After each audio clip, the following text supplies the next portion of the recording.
जब दिन चल रहा हो बिजी और चाहिए थोड़ा ब्रेक।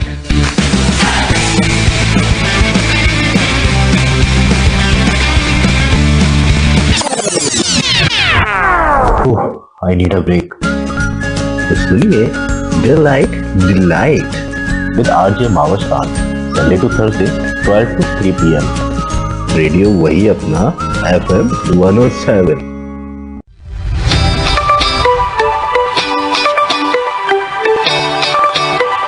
लिसनर्स, आप सुन रहे हैं FM 107 में आपके साथ आपकी प्रेजेंटर माविश खान। और हमारा आज का जो सेगमेंट होता है डिलाइट वुमेन का, आज हमारे साथ एक बड़ी जबरदस्त शख्सियत मौजूद है, उनको कहते हैं वेलकम। हेलो अस्सलाम वालेकुम। वालेकुम अस्सलाम जी। डॉक्टर मुनज़्ज़ा अली हमारे साथ मौजूद हैं। कैसी हैं आप? मैं बिल्कुल ठीक ठाक, आप कैसे हैं? अल्हम्दुलिल्लाह बिल्कुल ठीक ठाक मुनज़्ज़ा। और बहुत बहुत शुक्रिया, आपने हमें टाइम दिया। आपका बहुत ही, मुझे अंदाजा है कि बहुत ज़्यादा टफ स्केड्यूल है, लेकिन इसके बावजूद भी आपने हमें टाइम दिया, इसके लिए बहुत बहुत शुक्रिया। You welcome. तो थोड़ा सा हम चाहेंगे मुनज़्ज़ा अपनी कुछ अपना इंट्रोडक्शन कराएं, हमें बताएं अपने बारे में। ये मैं अपने लिसनर्स को बता चुकी हूँ कि आप साइकेट्रिस्ट हैं, डॉक्टर हैं, तो थोड़ा सा कुछ इंट्रोडक्शन आप अपने अल्फाजों में कीजिए अपना। जैसे आपने बताया, basically I'm a doctor and मैंने स्पेशलाइज किया है साइकाइट्री में। जो कि बेसिकली नफ्सियाती जो मसले होते हैं उनके ट्रीटमेंट का होता है।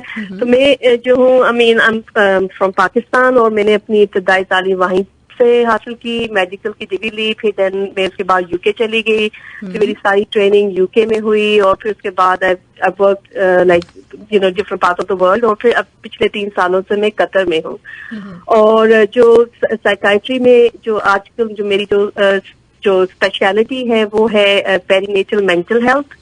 तो जो कि बेसिकली डील करती है मेंटल हेल्थ इश्यूज औरतों में ड्यूरिंग प्रेगनेंसी में और प्रेगनेंसी के बाद, जब तक बच्चे तकरीबन 1 साल तक हो जाते हैं। तो it's a very specialist field, और इसकी जो है बहुत ज्यादा आजकल जो है इसकी जरूरत है, क्योंकि यूजुअली जो है हमारी औरतों में और हमारी कम्युनिटी में इस चीज की अवेयरनेस नहीं है कि मेंटल हेल्थ इश्यूज जो है खास तौर पर औरतों में प्रेगनेंसी के दौरान और बच्चे की पैदाइश के फौरन बाद जो होते हैं। तो आई थिंक इन कतर में we are very lucky, specially कि आई थिंक ये वाहिद सर्विस है जो कि सिदरा हॉस्पिटल ने स्टार्ट की है। और actually it's only available in the whole Middle East. There is no other, इस तरह की और दूसरी कोई सर्विस मौजूद नहीं है for perinatal psychiatry. So which is very nice, and I think it's important कि बच्चे के लोगों को जो है इसके बारे में मालूम हो, क्योंकि it's available for all. I mean, हमारा जो हॉस्पिटल, वैसे तो वो प्राइवेट हॉस्पिटल है, लेकिन जो मेंटल हेल्थ सर्विस है इट्स एक्चुअली जो है वो फ्री सर्विस है। ओके, राइट, जबरदस्त, ग्रेट। अच्छा, वैसे आपका ताल्लुक पाकिस्तान से किस जगह से है, कौन से शहर से ताल्लुक है आपका? ओके, आई मीन अभी आजकल जो है मेरे पेरेंट्स हैं वो इस्लामाबाद में सेटल हैं। मैं जो हूँ, मैं कश्मीर मुजफ्फराबाद में बॉर्न हुई, और मेरे फादर आर्मी में थे, so we travel around. So you asked me from where exactly, I said now I'm from Islamabad. Okay, great, जबरदस्त। कितने बहन भाई, किस तरह का, मतलब आपका जो, क्योंकि आपने बताया आपके फादर जो है वो आर्मी में थे, तो आपने डॉक्टर बनने का फैसला किया और साइकेट्रिस्ट बनने का फैसला किया, ये आज से कितने साल पहले की बात है जब आपने सोचा था कि मैं साइकेट्रिस्ट बनूंगी? It's a journey. I mean I think मुझे मेडिसिन किए हुए तकरीबन 20 साल हो गए हैं। 2000 में मैंने ग्रेजुएट किया था रावलपिंडी मेडिकल कॉलेज से, और मेडिसिन क्यों करनी थी? आई थिंक अपनी भी ख्वाहिश थी और पेरेंट्स की भी ख्वाहिश थी, और आई थिंक एक क्रेज था कि मैंने आर्मी में जाना है, और I was fascinated I think by army uniform, I guess. तो मेरा अपना आई थिंक वो भी रुझान था, लेकिन नहीं हुआ। तो फिर उसके बाद जब मेडिसिन कर ली, तो फिर उसके बाद शादी हो गई, और फिर मैं इंग्लैंड चली गई। और फिर वहां पे जब मैंने काम किया और explore the mental health side की तरफ, तो फिर मेरा रुझान इसकी तरफ बढ़ा, और फिर देन आई रियलाइज कि कितनी ज्यादा इसकी जरूरत है, और कितना ये इम्पोर्टेंट इशू है कि हमारे हर घर में कोई ना कोई इशू ऐसा है जिसके लिए जो है उनको मेंटल हेल्थ आप कह सकते हैं कि आई मीन आई थिंक लोगों का मसला ये है कि मेंटल हेल्थ जो कॉमन अंडरस्टैंडिंग है कि शायद कोई बंदा खुदकुशी कर ले या कोई बिल्कुल एक्सट्रीम पे चीखना धाड़ना या आवाज़ को आना शुरू कर दे, शायद यही मेंटल हेल्थ इश्यूज होते हैं। हालांकि छोटे छोटे स्ट्रेस जो होती है उससे भी मेंटल हेल्थ, जिस चीज से दिमाग पे आपके प्रेशर पड़े और आपके ऊपर आप स्ट्रेस में आ जाए, वो सारी चीजें जो है वो मेंटल हेल्थ पे इफेक्ट करती हैं, चाहे वो रिलेशनशिप्स हैं, चाहे वो बच्चों के साथ डील करना है और या फिर आपकी सोशल सर्कमस्टांसेस हैं। ग्रेट। तो all these are very important. बिल्कुल ऐसे ही है। तो जब आपने मतलब आप ये जो फील्ड आपने इख्तियार की मतलब साइकियाट्रिस्ट बनने की, तो उससे पहले लोगों की साइकी में इंटरेस्ट था आपको? लोगों को ऑब्जर्व करती थी, लोगों की नफ्सियात समझने की कोशिश? I think I was always, मैं हमेशा से आई गेट अलॉन्ग, यानी लोगों के साथ बहुत अच्छे तरीके से। I am a good listener, यानी लोगों को सुनती हूँ, एडवाइस देना, उनके प्रॉब्लम का सोल्यूशन निकालना।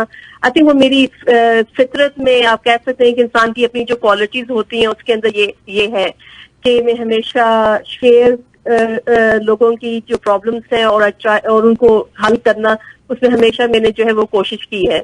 तो आई थिंक उन चीजों को भी मुझे वो आई वाज अवेयर ऑफ कि अच्छा ये चीजें भी मेरे में हैं। I think that help me interest पैदा करने में साइकाट्री में और ज्यादा, क्योंकि ये चीजें आपके बहुत जरूरी हैं कि आप अगले बंदे को समझ सकें, उसकी बात सुन सकें और समझें कि मसला क्या है। तो ये मकसद नहीं है कि अच्छा तुम्हें उदासी है, तुम रो रहे हो, तुम्हें खाना नहीं खाना, तुम्हारा दिल उदास है, अच्छा ये दवाई लो और चले जाओ।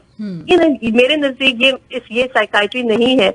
मुझे हम जब असल में साइकाट्री जो मेंटल हेल्थ इश्यूज को जब डील करते हैं, तो असल वजह आपको पता होनी चाहिए कि मसला शुरू क्यों हुआ, कहाँ से शुरू हुआ। आपने उसकी जड़ को पकड़ना है और फिर आपने उसको, जब तक आप एड्रेस नहीं करेंगे तो आपका जो पेशेंट है वो ठीक नहीं होगा।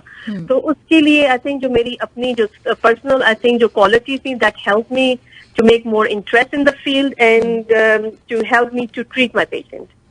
ग्रेट, जबरदस्त। अच्छा, आप कितना जरूरी समझती हैं, जैसे माशाल्लाह आपने तो पूरा आपने पढ़ा है, आपने मेडिसिन की, उसके बाद आपने इंतखाब किया कि आप साइकियाट्रिस्ट बनेंगी, लेकिन नॉर्मली हम अगर अपनी लाइफ की बात करें, अपनी सोशल लाइफ की बात करें, तो कितना मतलब इम्पोर्टेंट है उस बंदे के लिए भी जिसने ये नहीं पढ़ा हुआ है लेकिन दूसरों की साइकी समझना, आपको क्या लगता है कि कितना इम्पोर्टेंट होता है? अभी मतलब ये कहना चाहिए कि आप तो माशाल्लाह से इस सब्जेक्ट को ऊपर उबूर रखती हैं ना, तो दूसरे जो नॉर्मल लोग हैं, हम जैसे जो लोग हैं, उनके मुकाबले में कितना आपके लिए आसान होता है लोगों को डील करना, या फिर अपने जो पर्सनल जो आपके रिलेशनशिप्स हैं उनको डील करना? I mean, I think it's interesting. I mean, obviously it's my specialty, so I think it makes things a bit easier for me to pick up the issue. अगर मैं अपनी सोच को देखूं, बिफोर आई क्वालिफाइड और before I got more experience, I think वो सोच और आपकी सोच में डिफरेंस है। अब जो है मैं इसीलिए एडवोकेट भी ज्यादा कर सकती हूँ इस बात में, क्योंकि I can see the problem. अगर मैं अपनी किसी फ्रेंड के साथ बैठी हूँ या अपनी फैमिली में अपने बहन भाइयों के साथ बैठी हूँ या अपनी किसी और कोलीग्स के साथ बैठे, तो you see the issues everywhere. और बात जगह ये भी होता है कि यार लगता है कि मेंटल हेल्थ इश्यूज सारी जगह पर नहीं है, बट द रियलिटी एज जैसे जिंदगी कॉम्प्लेक्स होती जा रही है, हमारी जिंदगी में स्ट्रेस बढ़ते जा रहे हैं, हर बंदा जो है is having some kind of mental health issues on the spectrum. जरूरी नहीं है, जैसे मैंने आपसे कहा कि अब एक्सट्रीम एंड वालों को सोचे, जो शुरू माइनस से लेके एक्सट्रीम में बहुत बड़ा स्पेक्ट्रम है। तो अगर इन चीजों को आप पिक ना करें और आप उनको एड्रेस ना करें तो मसला बढ़ सकता है, जिसकी वजह से बहुत सारी कॉम्प्लिकेशन हो जाती है। With in a family relationship के अंदर कॉम्प्लिकेशंस हो जाती है। आपकी अपनी जो लेवल ऑफ फंक्शनिंग के अंदर आपकी कॉम्प्लिकेशन हो जाती है कि आप वो बंदे नहीं रहते कि जो पहले हो। तो इट्स वेरी इंपॉर्टेंट कि हम अपने अपने आई मीन एक्सक्यूज में अपने ऑडियंस से करूंगी कि मेरी उर्दू जो है वो इतनी फ्लुएंट नहीं रही, so I am sorry for that, so excuse me for that. तो कि जो हम अगर अपने इर्द गिर्द के लोगों को देखें तो इट्स सो मच प्रेवलेंस के इट्स अनबिलीवेबल। तो इसलिए आई थिंक लोगों में इस चीज का शऊर होना बहुत जरूरी है। और अगर मैं अपनी स्पेसिफिक फील्ड की अभी बात करूं तो यानी औरतों के लिए आई थिंक इट्स इम्पोर्टेंट कि husband they need to realize कि उनकी बीवियां किस फेज से गुजर रही है प्रेगनेंसी के दौरान और आफ्टर प्रेगनेंसी। और ये बहुत कॉमन चीज है कि बात हस्बैंड बोलते हैं, स्पेशली हमारे कल्चर से, और दूसरे कल्चर से भी, लेकिन अगर हम अपनी कम्युनिटी की बात करेंगे, जी हमारी दादियों ने बच्चे पैदा किए, हमारी माओ ने पैदा किए, परवरिश की, तो अब हमारी बीवी जो है वो कोई अनोखा काम तो कर नहीं रही। तो अब ये कौन सी चीज आ गई? जारी बात है वो थकेगी, जारी बात है उसके ऊपर बर्डन भी है, हमें ये पता है, तो इसमें इतना बड़ा मसला क्या हो गया? तो ये चीज जो है ना, ये सोच जो है ना, ये दैट इज नॉट गुड। कि I mean my question is कि आपने कभी अपनी दादी से पूछा कि जब वो उस फेज में थी, या अपनी अम्मी से पूछा जब वो उस फेज में थी, कि उन पे क्या बीती उस वक्त? और दूसरी बात है कि खासतौर पे हम इधर प्रदेश में हैं, यहाँ पे तो सपोर्ट इतनी है नहीं है। वहां पे तो चलो आपके और रिश्तेदार भी होते थे और हर चीजें शेयर हो जाती थी, लेकिन अब लाइफ इज कॉम्प्लिकेटेड। इवन अब माओ के लिए बच्चों को स्कूल का जो काम कराना, I mean it's not simple कि स्कूल गए, होमवर्क कराया, काम खत्म। अब तो और चीजें कॉम्प्लिकेट होंगी, एक्स्ट्रा करिकुलर एक्टिविटीज भी हैं, ये एक्टिविटी भी करानी है, वो भी करानी है, और अब कोविड में जिस तरह होम स्कूलिंग भी करानी है। तो just as all the pressure along with के आपने जो बाकी अपने घरेलू जिम्मेदारियां आपने पूरी करनी है। तो बहुत जरूरी है आपका क्वेश्चन कि लोगों के लिए बहुत जरूरी है कि वो अगले बंदे की जो नफसियाती तनाव उसको वो अप्रिशिएट करें और उसको समझने की कोशिश करें, और ऐसे लोगों को हेल्प जो है वो लेनी चाहिए। बिल्कुल, मैं यही आपसे पूछना चाह रही थी। आप बिल्कुल सही समझिए मेरी बात कि आप तो माशाल्लाह से हैं साइकेट्रिस्ट, आपको लोगों की नफ्सियात का पता है, लेकिन जैसे आम जो लोग होते हैं, अगर हम अपनी फैमिलीज की बात करें ना, तो हर कोई दूसरे से डिफरेंट होता है, हर किसी की एक अलग पर्सनालिटी होती है, ना कोई बहुत अच्छा होता है, ना कहीं दुनिया में कोई बहुत बुरा होता है, दरमियाने से लोग होते हैं। लेकिन उनके दरमियान इन चीजों की वजह से, क्योंकि हम एक दूसरे की साइकी को समझ के नहीं चल रहे होते, तो बहुत सारी मिसअंडरस्टैंडिंग्स जो हैं वो हो जाती हैं नॉर्मली, तो है ना। तो अब मतलब हर कोई डॉक्टर नहीं बन सकता, लेकिन ये इतना कोई कॉमन एक मसला हमारी सोसाइटी का बनता जा रहा है कि हर बंदा कहीं ना कुछ इस तरह का एक प्रॉब्लम लेके घूम रहा है ना, उसके कुछ मेंटल इश्यूज हैं, और हम मेंटल इश्यूज के ऊपर बात करना पसंद भी नहीं करते। तो है ना, तो हमें मतलब क्या इस चीज की अवेयरनेस की जरूरत है? कोई बाकायदा एक वो चलानी चाहिए, आप जिसको कह सकते हैं कैंपेन, कि जिसमें मतलब अवेयरनेस दी जाए इस हवाले से, और लोगों को थोड़ा बहुत लोगों की दूसरे की साइकी को समझने के लिए कुछ छोटे छोटे से कोर्सेज करवाए जाए। I think, I mean, campaign it's a very good idea. लेकिन I think it's come down to, I mean, very basic चीज कि अगर हम दूसरे इंसान को इंसान समझें और अपने आप को दूसरे के दूसरे की जगह रख के सोचें, तो आई थिंक हम अगले बंदे के प्रॉब्लम को समझ सकते हैं।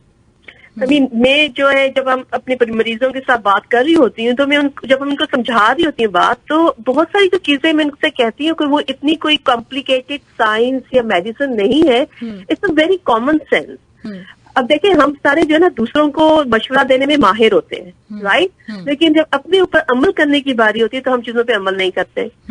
तो एक मेरी सबसे कॉमन जो इंस्ट्रक्शन होती है कि तो मैं आप लोग ऐसे सोचो कि आप शीशे में अपनी बेस्ट फ्रेंड से बात कर रहे हो, और आपकी बेस्ट फ्रेंड को जो मसले जो आप अभी बयान कर रहे हो, तो आप उसको क्या बोलोगे कि तुम क्या करो? क्योंकि हम बहुत अच्छे दूसरों को मशवरा दे रहे हैं, तो maybe we can advise ourself better at that time, ठीक है ना। तो कोर्सेज होने चाहिए। कोर्सेज से ज्यादा जो है आई थिंक अवेयरनेस ये होनी चाहिए कि दे आर बेसिक जो चीजें हैं कि आप में थोड़ी सी, हर इंसान में थोड़ी सी कुव्वत बर्दाश्त होनी चाहिए। हर इंसान को चाहिए कि वो एकदम छलांग मार के जजमेंट पे ना उतर आए, अगले बंदे की बात को गौर से सुने और समझने की कोशिश करे।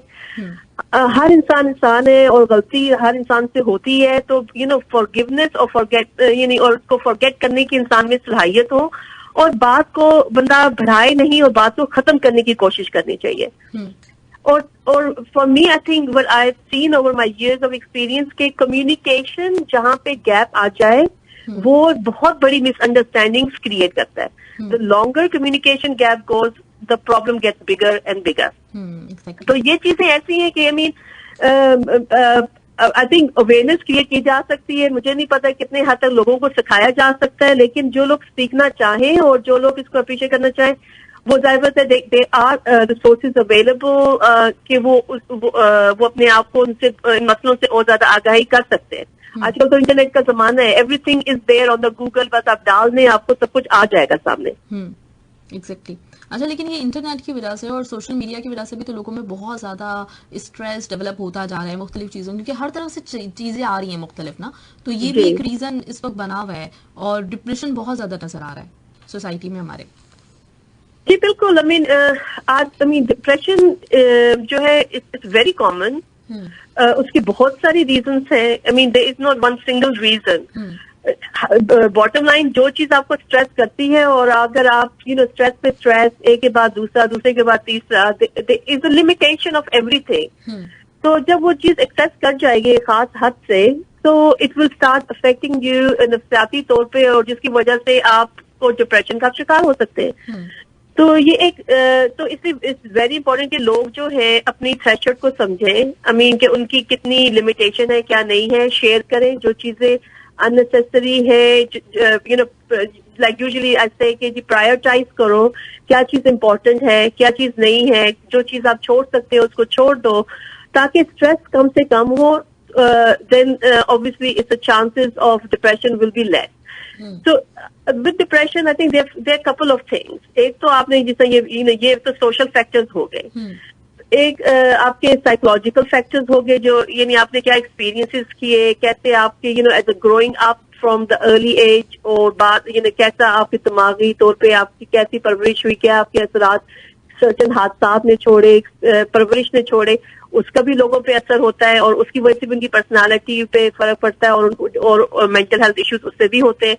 और तीसरी चीज है कि like anything else, like diabetes और हार्ट प्रॉब्लम, जिसमें फिजिकली आपकी बॉडी के अंदर कुछ चेंजेस आती हैं, same thing happens in depression. There is a chemical imbalance in the brain, जिसके ऊपर किसी का कोई कंट्रोल नहीं है। यानी उसमें आपकी जिंदगी में हर चीज परफेक्ट है, but you don't have a control why you are depressed. तो ये भी सोचना कि जी डिप्रेशन सिर्फ स्ट्रेस की वजह से है, या कुछ चीज बुरी हुई है जिंदगी में तो उसकी वजह से है, या फिर just a made up thing, ऐसा नहीं है। ये it's a very much like a illness, जो कि एज मच एज उसका कॉज है, जैसे डायबिटीज का है, क्योंकि लोग समझते हैं ना शुगर का, और हार्ट प्रॉब्लम का लोग समझते हैं। तो मेरे तो कॉमन में वही मैं कहती हूँ, कॉमन चीजें लोगों को ये समझाते हैं कि अगर डायबिटीज है, 1/3 लोग जो होंगे इनको डायबिटीज होगी, बॉर्डर लाइन होगी, वो एहतियात करेंगे तो वो ठीक हो जाएगा। Same thing happens with depression. फिर 1/3 लोग ऐसे होंगे जो कि मेडिकेशन लेंगे, और एज लॉन्ग एज वो मेडिकेशन लेंगे, उनकी शुगर जो लेवल्स है वो कंट्रोल रहेंगे, तो कोई कॉम्प्लिकेशन नहीं होगा। Same thing with the depression, that आपको दवाई लेनी पड़ेगी, आपका केमिकल इम्बैलेंस ठीक होगा और आप ठीक होंगे। और आपको जो है या थेरेपी, अगर साइकोलॉजिकल फैक्टर्स मोर इन्फ्लुएंस कर रहे हैं तो आपको साइकोथेरेपी करनी पड़ेगी उसके लिए, तो वो भी हेल्प करता है। सिर्फ मेडिकेशन इलाज नहीं है डिप्रेशन का, तो there is a psychological intervention और मेडिकेशन भी है।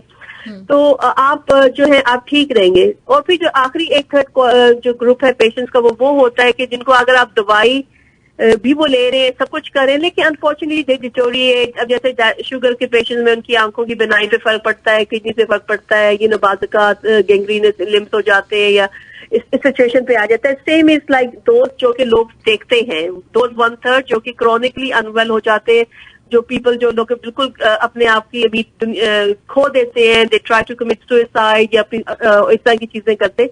So we have that extreme. So majority people, they do actually get better and have a very good response to the treatment, जो कि बहुत widely available है अब। सही सही। अच्छा, आपने ये भी कहा ना साथ में कि जो मुख्तलिफ इस तरह की डिजीज हैं, जिसमें डायबिटीज और ब्लड प्रेशर, इसकी वजह से भी डिप्रेशन होता है लोगों को, मतलब ये जो पेशेंट्स हैं इनको depression. I mean, it's good that you ask. I think chronic illness जो है, देखे ना, उससे बंदे को क्या है, इंसान को परेशानी होती है, स्ट्रेस, एंशियस होता है कि अब क्या होगा, आगे क्या होगा, पता नहीं मुझे दोबारा हार्ट अटैक होगा कि नहीं होगा, फिर मेरे बच्चों का क्या होगा, मेरी फैमिली का क्या होगा। सो ऑल दीज वरीज और health anxieties, they all can contribute towards the depression. तो it's a full on speciality. I mean हम लोग करते हैं जब हॉस्पिटल्स में होते हैं, तो हमारे काफी जो जनरल हॉस्पिटल के साथ जब अटैच होते हैं, तो we do lot of consultation work. जो हमारा जनरल हॉस्पिटल में होता है वो कॉमनली स्ट्रोक के वार्ड में, हार्ट कार्डियक वार्ड के अंदर, और कैंसर के वार्ड्स के पेशेंट्स के साथ तो यानी cross pretty much I think her speciality जो कि क्रॉनिक और सीरियस इलनेस है उसके साथ mental health is very closely related.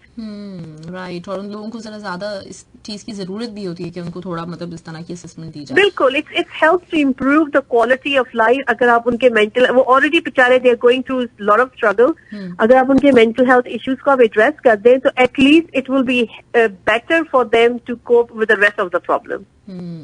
Exactly. अच्छा, अर्जुन रॉय ने आपसे सवाल किया हुआ है, ये कहते हैं कि एज अ साइकेट्रिस्ट आप किस तरह से ट्रीट करती हैं उन पेशेंट्स को जो कि डिप्रेशन का शिकार हैं। अच्छा, इसमें मैं थोड़ा सा इजाफा ये करना चाहूंगी कि कोई भी जैसे आपके पास कोई पेशेंट आता है डिप्रेशन का और उसको हो सकता है कि उसका बिल्कुल इनिशियल स्टेज हो, तो उनके लिए फॉरन से मेडिसिन ही होती है ऑप्शन, या फिर कुछ और भी कुछ हो सकता है तरीका जिससे उनको विदाउट मेडिसिन वो हील कर सकें? Okay ma'am, I think it's a good question है, क्योंकि लोग यही समझते हैं कि साइकाइट्रिस्ट के पास जाएंगे, वो 3-4 दवाइयां देंगे और उसके बाद हम ज़ॉम्बी बन जाएंगे। तो ये काफी कॉमन कंसेप्शन होता है, हालांकि ऐसा नहीं होता। आई मीन अगर आप ट्रीटमेंट को अगर आप साइकाइट्री ट्रीटमेंट को देखें, आपकी पहली जो असेसमेंट होती है वो उसमें जो है मेन मकसद ये होता है कि समझें कि आपका मसला क्या है, ठीक है ना। तो जो फर्स्ट ट्रीटमेंट है वो पेशेंट की साइको एजुकेशन है टू एड्रेस द इश्यूज, कि ये क्योंकि लॉट्स ऑफ टाइम जो ना काफी सारे सोशल इश्यूज होते हैं और आपको उनको एड्रेस करना पड़ता है। जैसे मैंने कहा, कॉमन ले लें relationship issues between husband and wife, relationship issues with the children, के जी बच्चे बहुत तंग करते हैं, सुनते नहीं है, वो नहीं है, स्ट्रेस आ गया, खाना भी करना है, वो भी करना है, हस्बैंड इज डिमांडिंग, फिर इन लॉज इश्यूज आ जाते हैं। ये this is a common scenario. तो आपने वो सारे समझने, फिर उसके ऊपर आपने उनको सम प्रॉब्लम सॉल्विंग, आप उनके साथ अगर टाइम है तो आप स्पेंड करते हैं और उनको वो समझाते हैं कि चीजें जो कॉमन चीजें कि इसको आप किस तरह डिफरेंटली डील कर सकते हैं। ठीक, तो psycho education is very important कि आपका मसला क्या है और क्यों है, कैसे है और कैसे आप इसको इम्प्रूव कर सकते हैं। इसकी थोड़ी सी एजुकेशन पेशेंट, और इम्पोर्टेंटली अगर क्लोज फैमिली मेंबर्स के साथ है, अगर हस्बैंड है तो वाइफ, अगर वाइफ नहीं है तो हस्बैंड, और अगर पेरेंट्स है तो you try to involve family is very important to be involve in the treatment, क्योंकि आपने सर्कमस्टांसेस को भी एड्रेस करना है।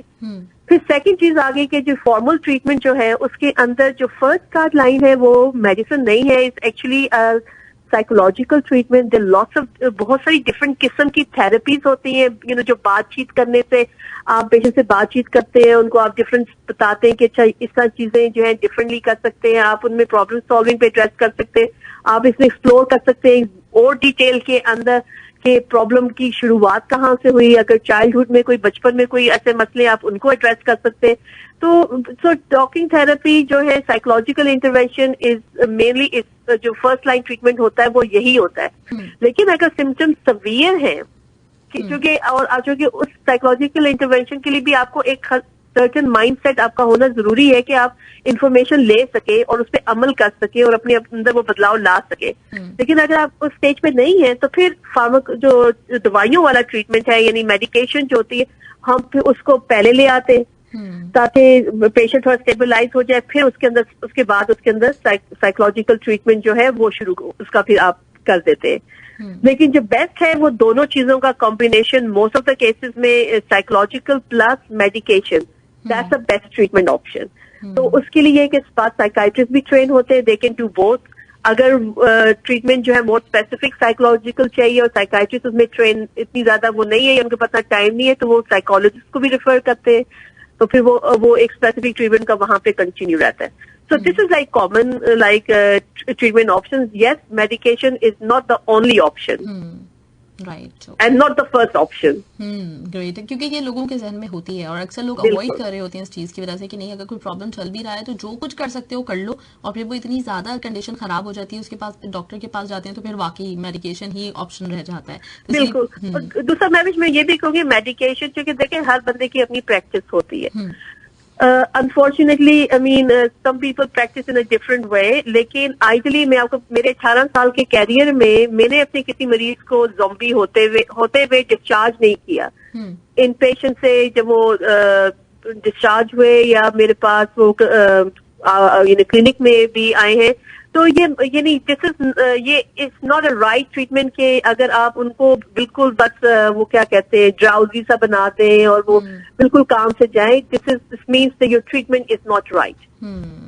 सही। अच्छा, एक चीज मैं और पूछना चाहूंगी कि इन मेडिसिन के बारे में ये भी एक लोगों के अंदर है चीज मौजूद कि इनके बहुत ज्यादा साइड इफेक्ट्स होते हैं, तो जितना बेहतर है आप बचो मेडिसिन से, तो क्या वाकई ऐसा है कि उसके साइड इफेक्ट्स होते हैं? देखिए, आई मीन हर मेडिसिन का साइड इफेक्ट होता है। आइबुप्रोफेन आप लेते हैं, उसका क्या साइड इफेक्ट है? It can give you heart burn, आप ज्यादा लेंगे आपको अल्सर्स हो सकते हैं।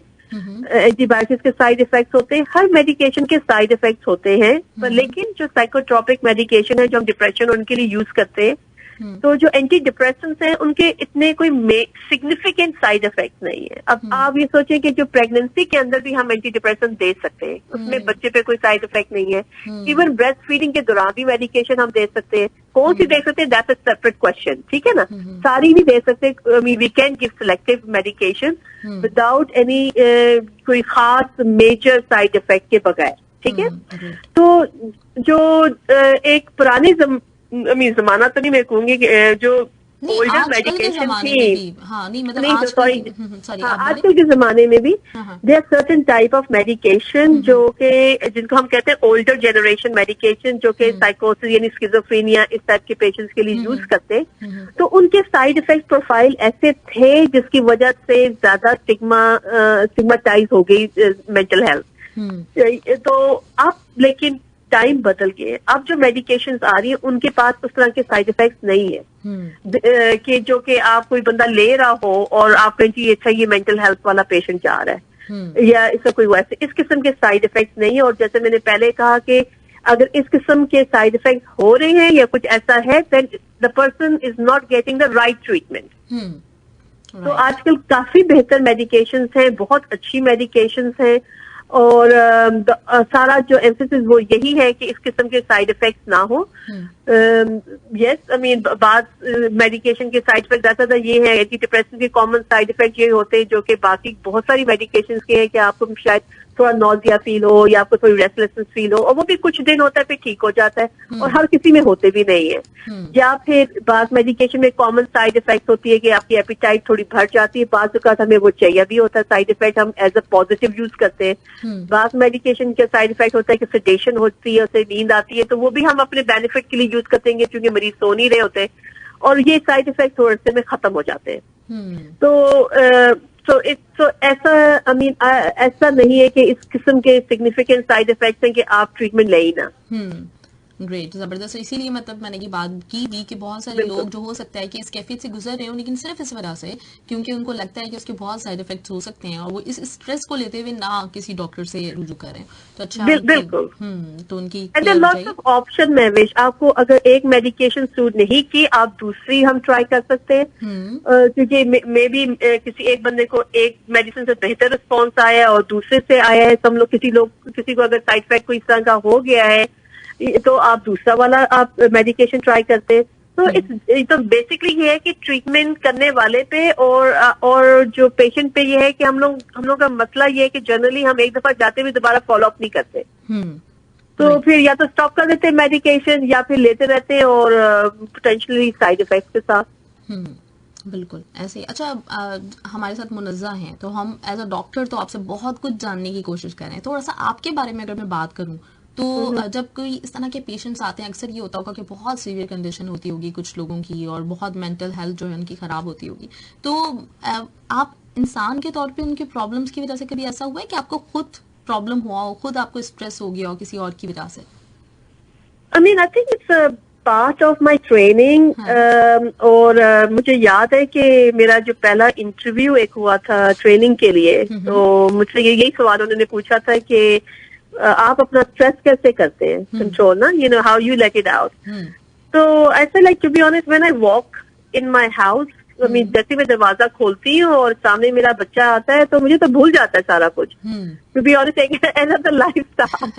तो बाद yes it affects you, and बाद ऐसे केसेस होते हैं जहाँ पे बहुत सीरियस किस्म की प्रेजेंटेशन होती है और बड़े सीरियस किस्म के like you know people have committed ended their life और दे हैव डन समथिंग बहुत ही अपने आप को हार्म, या कोई और ही बड़ी कॉम्प्लिकेटेड किस्म की उनकी हिस्ट्रीज है, ट्रॉमा में, अब्यूज में, बहुत सारी तरह की चीजें हैं which does affect you, लेकिन the idea is like we अगर बहुत ज्यादा असर हो रहा है तो then I talk it, or we talked with each other, with the colleagues, we share it, and then we just kind of move on.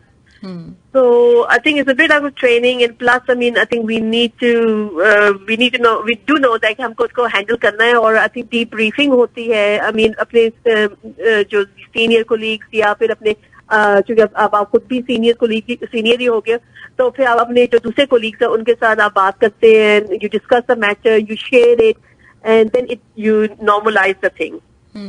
Great, क्योंकि ये बड़ा जरूरी है, इम्पोर्टेंट है, और जाहिर सी बात है कि इसके असरात पड़ते हैं लोगों के ऊपर. जब हम दूसरों की किसी की भी मसाइल सुनते हैं तो हमें बहुत अच्छी फीलिंग नहीं आती है, हम लोग सोचते भी रहते हैं उसके बारे में, लेकिन एक बंदे का काम ही यही हो और अगर वो इतना ज्यादा मतलब सेंसिटिव हो जाए तो फिर प्रॉब्लम हो जाएगा. ग्रेट, जबरदस्त मुनज़्ज़ा, और बड़ा अच्छा लग रहा है आपसे जानकर. और मैं एक चीज पूछना चाह रही हूँ कि जितने भी हमारे लिसनर्स हैं, सुनने वाले हैं, उनके लिए, क्योंकि आजकल बहुत ज्यादा स्ट्रेस लोगों में है, हर बंदा किसी न किसी चीज का डिप्रेशन ले रहा है, तो उसके लिए कुछ आसान सी आप टिप्स लोगों को दे सकती हो, और कुछ कहना, कोई मैसेज देना चाहते हो तो प्लीज. देखिए, I mean simple, first thing first, I mean आप अपनी जिंदगियों को आसान बनाएं, ठीक है ना. मेक थिंग्स कि जो क्या चीजें ऐसी हैं जिनके बगैर हम जिनको हम अभी छोड़ सकते हैं, जिन प्रोजेक्ट्स को, और हम उनको बाद में कर सकते हैं, जिसके बगैर गुजारा हो सकता है. नहीं, मेरा तो एक्सट्रीम में लोगों को ये कहती है life and death matter is the thing, कि कौन सी ऐसी चीज है जिसके आई मीन एक्सट्रीम, आपकी जो एक्सट्रीम सिचुएशन है कि वो इंसान की जिंदगी है ही नहीं है, ठीक है ना. तो अब उसको सोच के then you think about where you are, ठीक है. और दूसरी बात ये है कि आप communication is the big thing. Please एक दूसरे से बातचीत कीजिए, एक दूसरे के मसलों को सुनिए और सुनने की टॉलरेंस पैदा करें, और एजम्पशन नहीं करना चाहिए और जजमेंटल नहीं बनना चाहिए. I think these are very important things. और जो ये है कि हर बंदे को बंदा सुनने का जो है ना, I mean listening is such important thing. और इंसान को अपने अंदर पेशेंस लानी चाहिए कि ताकि हम जो है अगले बंदे की बात को हम समझ सकें. सही. तो और अपना रेस्ट कीजिए. आई mean I think it's very important कि आप you should be human body is like हमारी बैटरीज को चार्ज होना है. चार्ज के लिए हमें रेस्ट चाहिए. Sleep well, eat well, have a healthy lifestyle, जो कॉमन चीजें हैं. वही वाली बात आ जाती है कि everything is like a common sense. तो यही चीजें, हेल्दी लाइफ, अच्छा खाएं, अच्छी एक्सरसाइज करें, अपना फैमिली के साथ अच्छा क्वालिटी टाइम स्पेंड करें, अपनी जिंदगी को लेस स्ट्रेसफुल कीजिए, जो चीजें छोड़ सकते हैं उसको छोड़े. तो ये सारा आप करेंगे तो I mean your life will be much better and you will be much more happier. Great, जबरदस्त डॉक्टर मुनज़्ज़ा, बहुत अच्छा लगा आपसे बात करके, और इंशाल्लाह इन फ्यूचर भी मैं आपको थोड़ी बहुत ज़हमत दूंगी. अगर कुछ भी इस तरह का हमें जरूरत पड़ती है तो हम जरूर आपसे कंसल्ट करेंगे, क्योंकि हमारे लिसनर्स डेफिनेटली इतने सारे लोग होते हैं और हर तरह का एक मिजाज होता है. तो जब आपसे सुनने को मिलेगा लोगों को, तो डेफिनेटली मतलब हो सकता है कि किसी की हेल्प हो जाए. आज भी बहुत सारे लोगों ने कुछ अपना, हो सकता है कि कुछ लाइफ स्टाइल चेंज करने की कोशिश करें, सोचने